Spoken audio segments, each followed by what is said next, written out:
Hi, everyone. Welcome to Spill the Tea Radio, where we interview awesome singer-songwriters and those who influence their lives.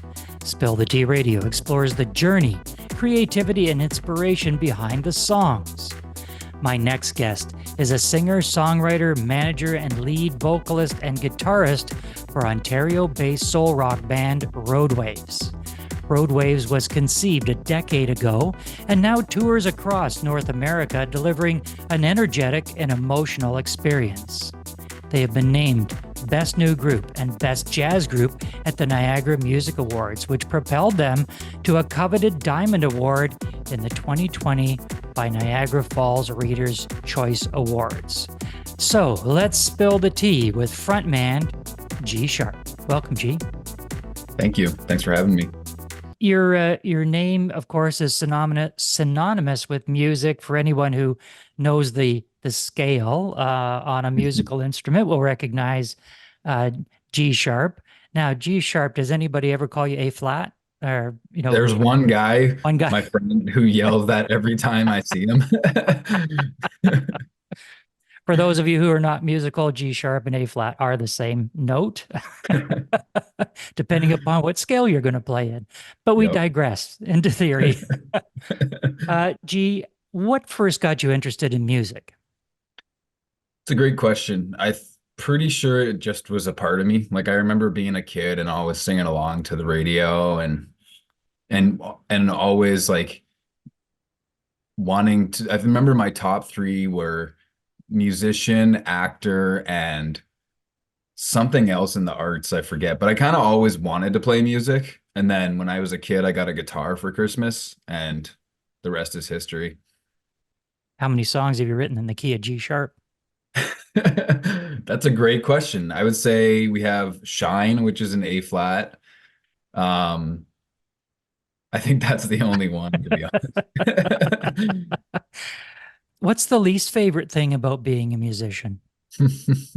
uh, the 1,000 different hats I have to wear every day to make things work. Being my own agent, it's actually, it's a love-hate relationship because I love the work. Like it's great work, and I feel awesome when it all works out and when things are moving and stuff.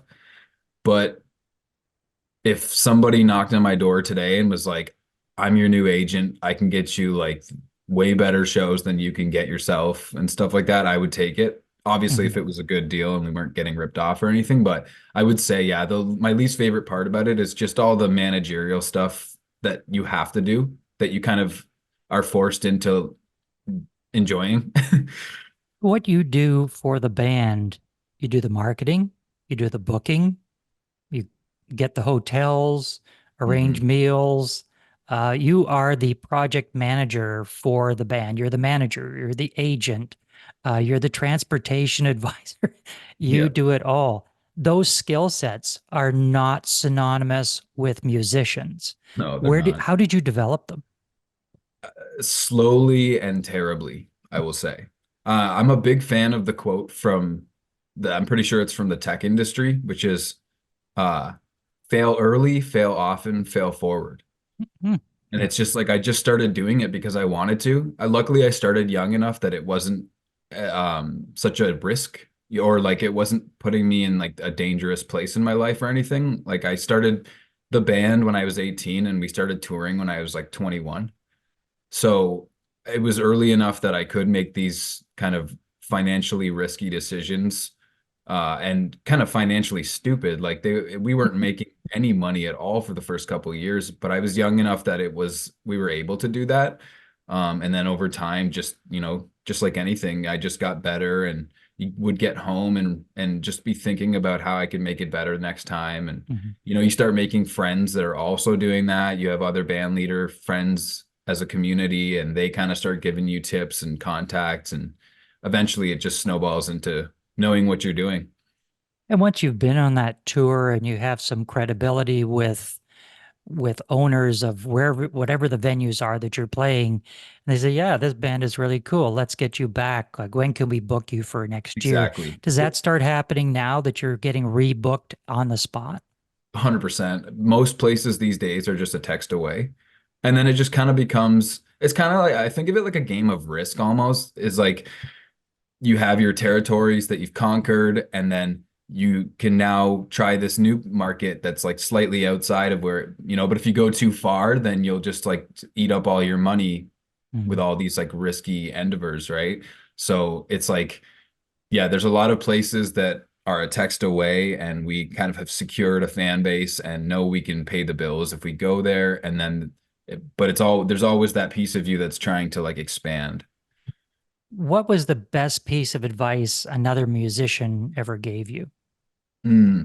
I would say either, I remember my one friend telling me, if you have momentum, never let it stop. Like when your band is like doing something, like don't wait too long to do the next thing, because you can just ride that momentum and keep building. Um, that was my friend TJ. Another friend, Dano, who leads the band My Son the Hurricane. I remember him telling me like years ago when I was kind of picking his brain about touring. He said something like, "You just kind of have to go out there, and nothing I say is going to hit as hard as you being out there and learning that lesson yourself." Which really helped me because I was like, that's so true. Like we want everything to be perfect before we execute, but that's just not how it works in the real world, and it goes along with that quote I said, like to fail early and fail often, fail forward. It's like you really do learn so much just by screwing up, quote unquote. The music genie is going to come down from the sky and say to you, G, I'm granting you one wish. You are now in charge of the music industry. You can change one thing. What would it Oh be? God. Oh, What's something about you that very few people know? I can lick my elbow. I haven't had that one yet. That's a good one. That's a good one.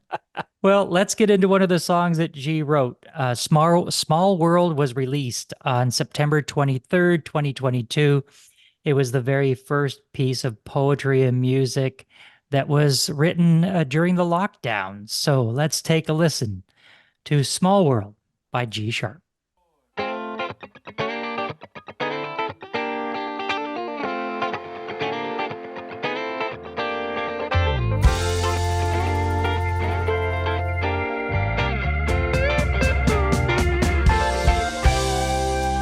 The story goes forever and ever, and as it grows, we all feel the weather.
That was Small World by G Sharp. G, what was the thought process for this song? You mentioned that that it was written during the pandemic. You came up with it, in 2020. We know we went into lockdown March. I remember the date, March 16th, 2020 was the date of the lockdown. And as you've said before, a lot of things all of a sudden stopped for performers. Live performances stopped. The world stopped. So what was your thought processes? What was your thought process as you were writing this song? It was like, I would say a month or two in to lockdowns. And it was, there was all those, all the other things happening, like the protests happening around America and stuff. And I was still in the phase where I was like inspired, because like COVID took me a long while for it to actually mentally affect me. At first, I was just like, all right, more time to practice, more time to work on stuff. Like I was making the best of it. But I was also thinking, like, what role do artists have to play in this? Like, we're not allowed to be out there playing our concerts anymore, but we do still have this like a role to play in society. And speaking of songs that took 30 minutes to write, that was one of them.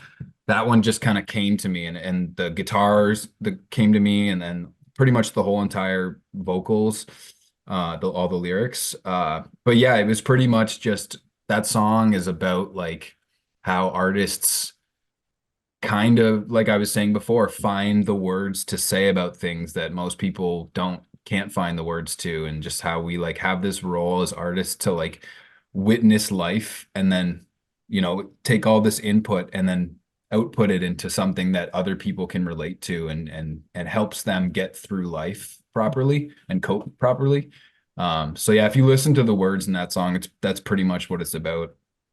G, you are about to embark on a great tour. Tell us about it. When does it start? Where are you going to land? And what are some of the dates? Yeah, so it's our first year of like full year touring since 2019. Past couple years, we've still had a lot of dates, but it's been either half years or just kind of not as far as we usually go. So this tour starts on February 24th, and it's like a hometown kickoff in St. Catharines at Warehouse Concert Hall. And it pretty much goes from like the end of February until the end of November. We take advantage of the full touring year for musicians and here in the North. But we're going to be going to the East Coast of America and Canada about 3 times this year. And the West Coast of America and Canada will be going once in the summer, or maybe twice if we get more offers for later in the year. But right now, mostly our late winter / spring is announced, which is East Coast.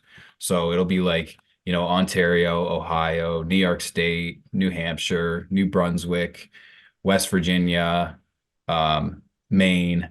And then closer to June, we kind of we head out west. So then we'll be hitting places like Wisconsin, Minnesota, Manitoba, Saskatchewan, Alberta, BC, Washington State, Idaho, Wyoming, all those kind of places.